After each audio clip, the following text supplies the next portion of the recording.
If you remember when Bibles were like this in homes and in churches, every church had a Bible like this. Every Christian family had a Bible like this, and they put their family genealogy, the weddings, baptisms and burials. It was all put inside the Bible, and you passed it down generation to generation.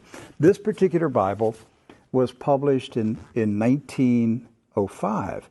Now, the reason I brought it out is that I want to show a map that's in this Bible. Now, mind you, the Scofield Bible was not published until 1913. Right. And I have in my office an original 1913 Scofield, which was the introduction of the Zionist Masonic heresies about a future state of Israel and separating the church from Israel and all that rapture stuff. That's where it came from.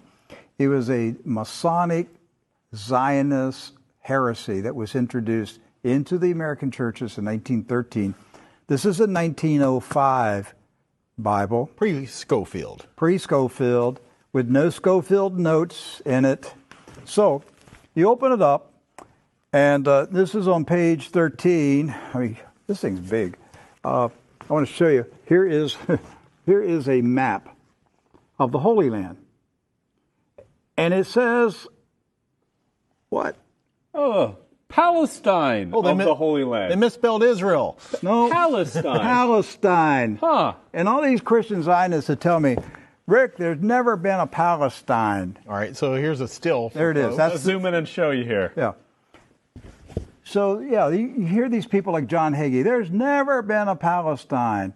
Well, look at this Bible map from 1905. And most Bibles, yes, from then had a map of Palestine. And Palestine is in the Bible itself, in the Old Testament. So we're showing you this just because I'm trying to break through the propaganda, the confusion, the lies that the Zionists have implanted in millions of minds of Christians in America, and told them there's never been a place called Palestine. But I have a map, Rick. Right there it is. So, with that in mind, do you know who lived in Palestine? Palestinians? Palestinians. I got that one right. Palestinians. And Palestinians were Jewish, Christian, and Muslim. Right. They weren't a particular faith. They were citizens of a particular country. Palestine. They were all Palestinians. Yes. Jesus was a Palestinian. Look at this. Okay? So Israel has never meant a political country. It's always meant the people of God. Yes. The called out ecclesia, the people of God. That's what Israel means. It's not a political country. With that in mind, we're going to show you some of the scenes of the violence that's taking place in Palestine this week, because here's what's happened. Following the 1917 Jewish Bolshevik Revolution in Russia, where the Jewish Bolsheviks went in and slaughtered the Romanov families in a satanic ritual, imposed communism on Russia, killed hundreds of thousands, literally millions of Christians, hundreds of thousands of Christian Orthodox pastors, and burned their churches, and just a horrible attack on the Russian church in 1917 and afterwards. Then they began to infiltrate Palestine in the 1920s and the 30s.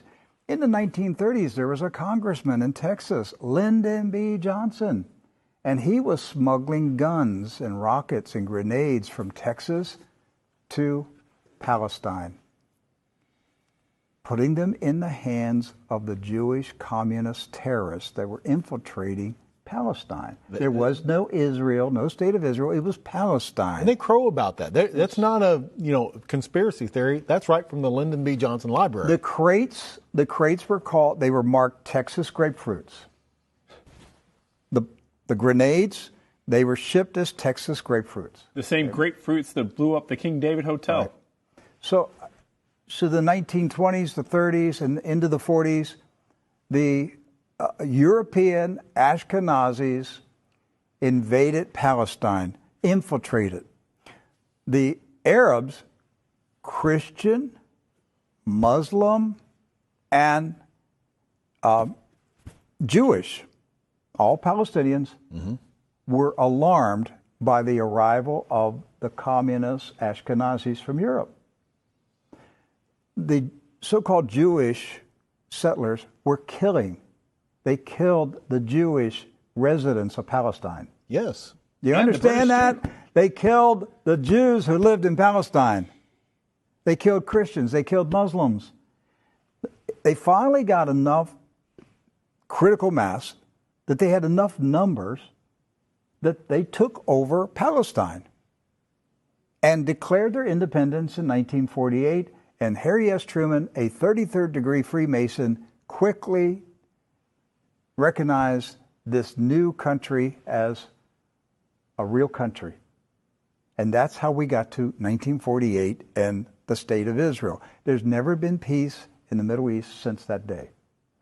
That day is marked by all Palestinians as a day of disaster. Napka.